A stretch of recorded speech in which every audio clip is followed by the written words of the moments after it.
Uh, Now, I've never been a cowboy. I've got the hat. Now, this here hat is older than you. I bought this hat back in 1975-ish. So unless you were born before 1975, this here hat, oh, wrong finger. This hat is older than you are, and it cost me $80. $80. It's a Stetson. $80 back in around 1975. It was a lot of money to me. But the guy said, it'll last a lifetime. And, you come to think about it, I'm 71 now. I mean, I got 10, 15 more years, before I'll be pushing up daisies, good Lord permitting. And this hat will still be here. So, yeah, there you go. Now, I was saying I never did any cowboying. Now, not for a living, but, I've been around horses and, you know, ranch animals and stuff like that back in my younger days. And I've been shot at a time or two or four. We won't talk about that. Well, you know what? I'll tell you about one. I'll tell you about one because it's funny. So me and my girl at the time were riding. We were out, out for a ride. Weekend. Just out riding, and we decided to rest the horses and ourselves. So we got off the horses and we're sitting in a field, but it was a farmer's field, alfalfa field. But we're just out there, wide open country, and the horses are behind us, and we're sitting there in this field, and I've got the reins for both horses. I'm holding them, and they're, like I say, they're behind us. And we're sitting there, and we're about 3 feet between us, between my head and her head. And this old boy comes up in a pickup truck, and he gets out with a rifle. It's probably a 30-30 Winchester, maybe a 45-70, I don't know. Anyway, he shoots, man. He let fly. He let fly, man. Whoof, whoof. Shoom. When a bullet goes that close to you, you feel it, even though it doesn't hit you. And it was just a warning shot. He was just trying to say, get off my land. Get off my land. Well, yeah, that's not the funny part. that bullet went right between my head and her head, man. I'm right. I mean, not the funny part. The funny part is that bullet hit the ground between Sassafras and Brandy. Now, Sassy was the horse I was riding, and she's half a quarter horse and half Morgan. Great horse, just a wonderful horse, man. And the other horse was Appaloosa gelding, Brandy. So that bullet lands between Brandy and Sassy, hits the ground, and they bolt. Now, I don't know if you've ever been on a horse when it bolts, when it gets spooked real bad, or holding on to the reins of a horse, let alone two horses when they bolt. And by bolt, I mean going from 0 to 60 in 2 seconds. Yeah. Wow.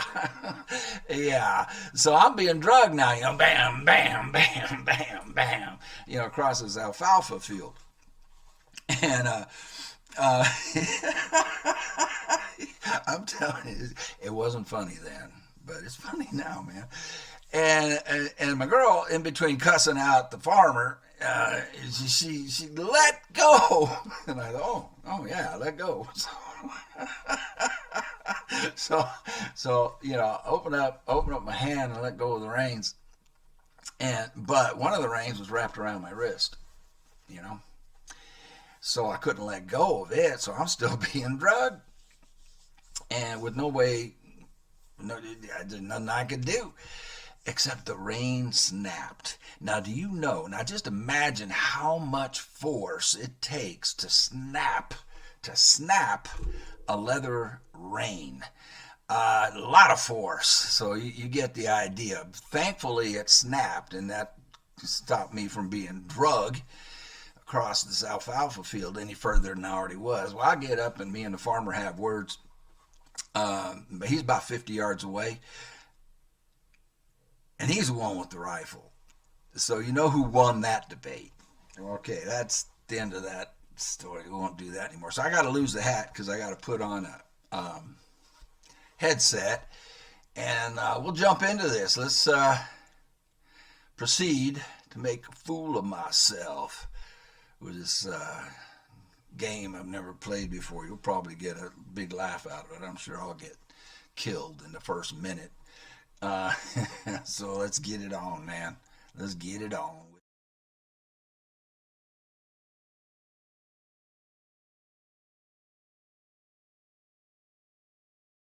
I was practicing riding a horse and, how to turn and stuff, and just to maneuver the horse. And it brought back a memory from 1971.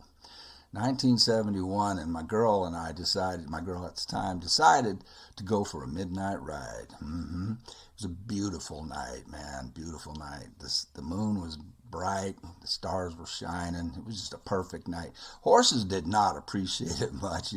They're like, what are you fools doing? Why are you putting that saddle on me at midnight? Anyway, we ride out about 3 miles. It's beautiful.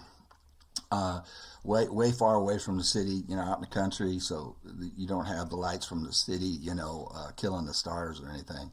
Just beautiful. And we're riding back just real slow. And I'm talking to her, and she's talking to me, and neither one of us is looking where we're going. All of a sudden, Sassy disappears out from under the horse that I was riding. Sassy disappears out from under me. In a millisecond. I mean, she went down so fast that there was air between my butt and the saddle. I mean, it was like, boom, she was gone and my butt was still up there in the air. And my first thought, because she shuddered, her whole body shuddered and then just disappeared out from under me. And I thought, somebody shot her. Because if you watch the first video I talked about, we did get shot at when we were out riding that time. And so, and we're still in the same vicinity, out there. And so that was my first thought. Legit, I'm telling you the truth. My very first thought was somebody shot her, shot my horse out from under me. Well, she's down on her knees on the ground. I hop off, and I'm tending to her, Sassy, what happened? What happened? Are you all right? And my girl, we're both, checking out the horse. And then I see it, a telephone pole. The old wooden ones, the old wooden round telephone poles that you see on the side of a country road. She walked into a telephone pole. I think she was sleepwalking. Her head was down, She was just clippity-clopping along. I think she almost knocked herself out. This is true, man. This is a true story. And, and I'll tell you what, if a horse could blush, she would have blushed. She was embarrassed.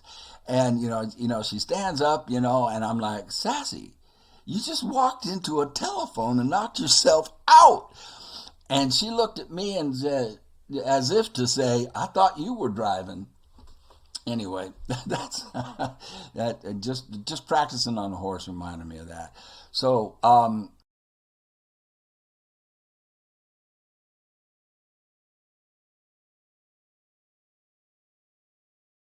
speaking of crime, I'm going to tell you about a unsolved crime, a crime that was committed back in 1968 by 4 high school boys on a Navy base that has never been solved because nobody knows about it but me. A PSA announcement here from YouTube, a public service announcement. YouTube does not approve of anything that Mojave D is about to say, and YouTube does not recommend that you do anything that he may or may not have been involved in. YouTube cares. No, they don't. All right, man. So it's 1968. This happened on a Navy base. Now, this is a very tightly secured Navy base where there was a lot of top secret stuff going on. So the security was very, very tight, not a loosey goosey kind of base. And the security is provided on a Navy base back in those days by Marine Corps MPs. You do not mess with Marine Corps MPs. No, no, no, you don't. You don't mess. You just don't mess. Nevertheless, these four boys are in a Volkswagen Beetle, and they're coming in from the back gate from the town. They're coming in the back gate onto the base. They lived on the base, and so did about 10,000 other people. All lived on base. And around the town, there was about 3,000 people who lived in the town that surrounded. So about 14,000 people in the area. But anyway, these boys it's nighttime. Did I say that? This is at night. So, black sky, lots of stars.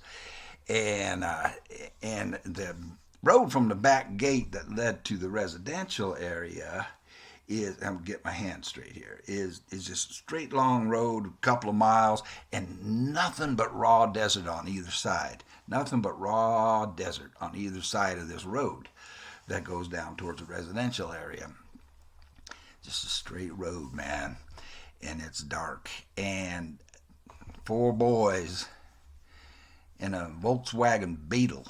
As they're coming down and approaching the residential area, this should be in a movie. Okay, this is how funny. This is why I'm telling you a story. It's funny. It's a funny story. If they put this chase scene in a movie, like a comedy, like Animal House, this would have been a classic chase scene. But nobody knows but me.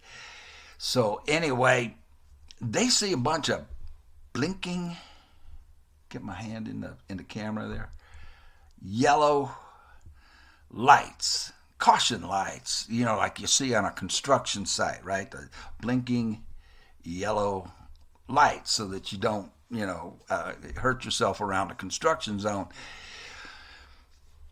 And as they get closer, these lights are on sawhorses. If you don't know what a sawhorse is, you can Google it. The Google gal will tell you what they are.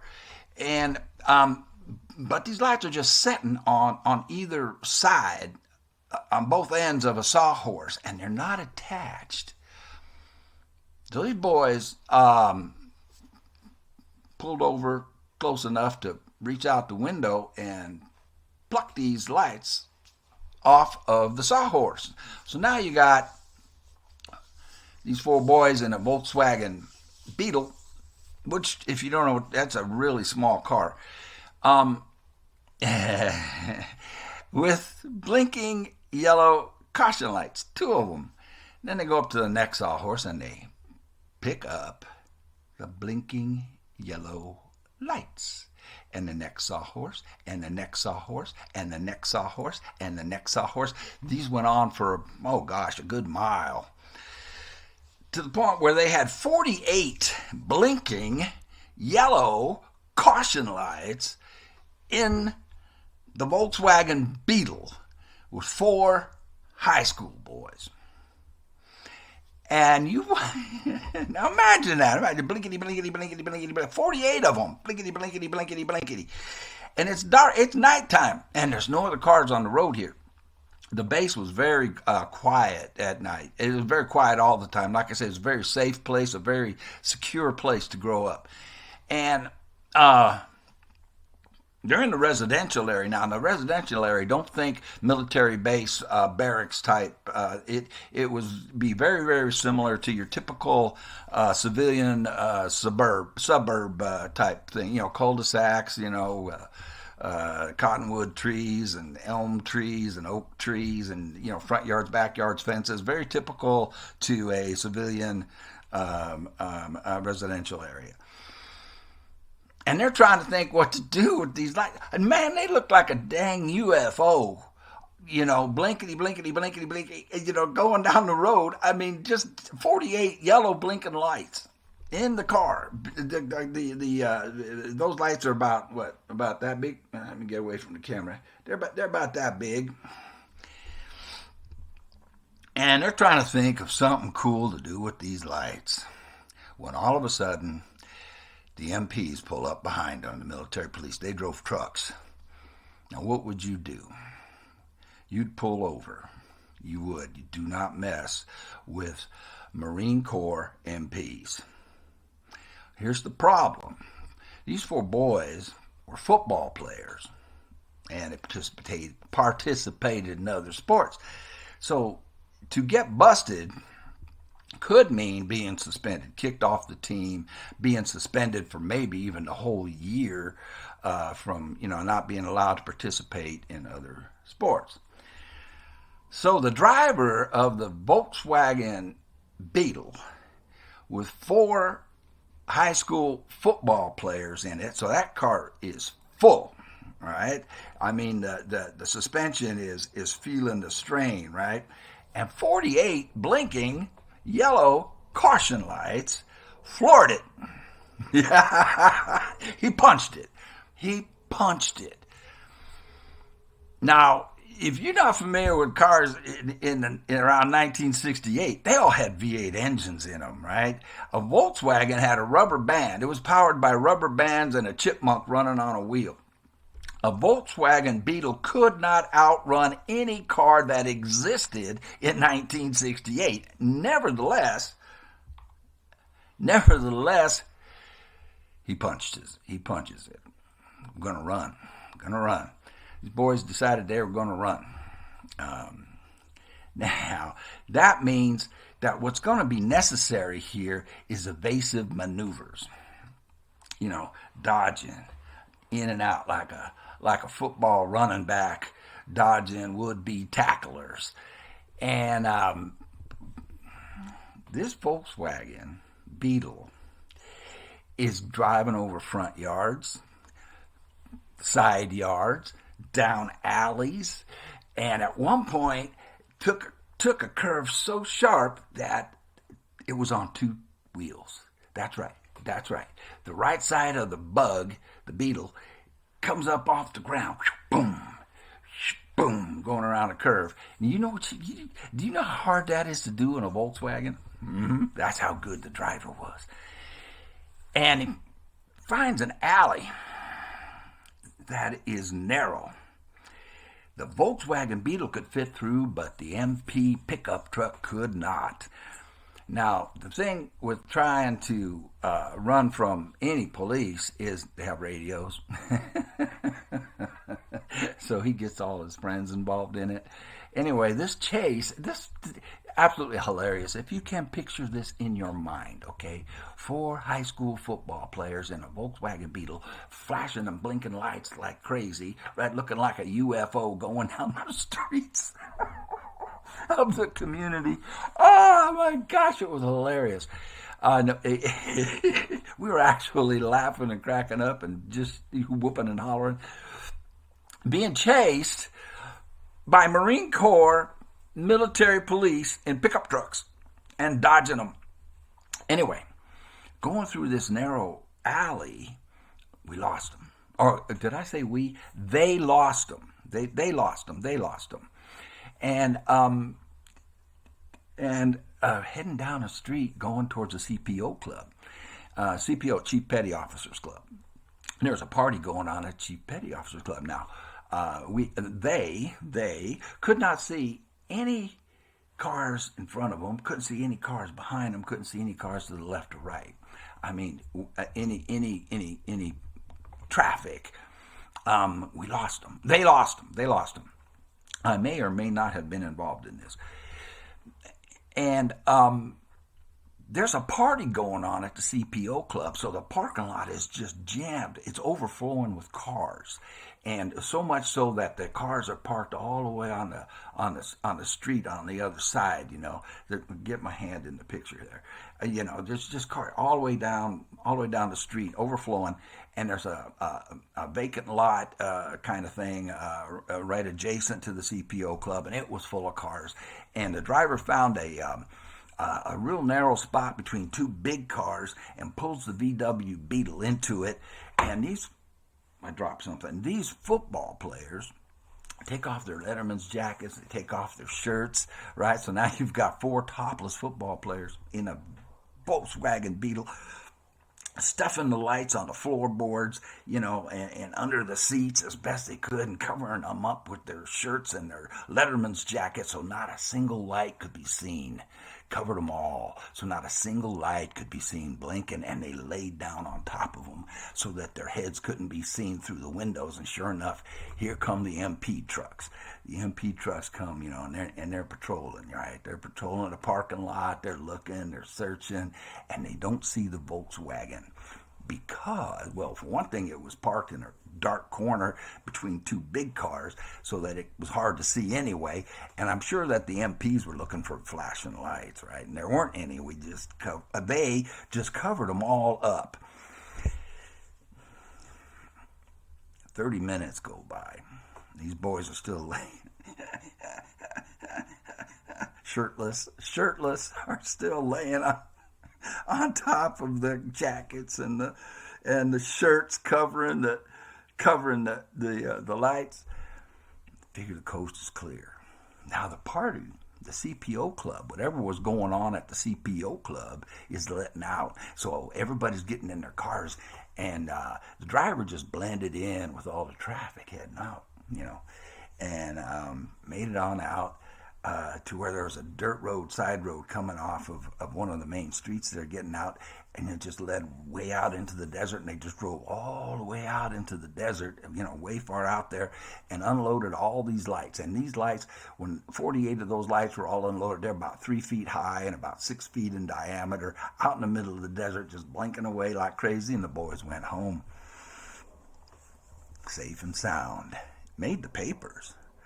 You bet it did. Made the newspapers. And never got caught. Nobody knows but you. Shh. Let's go rob a train.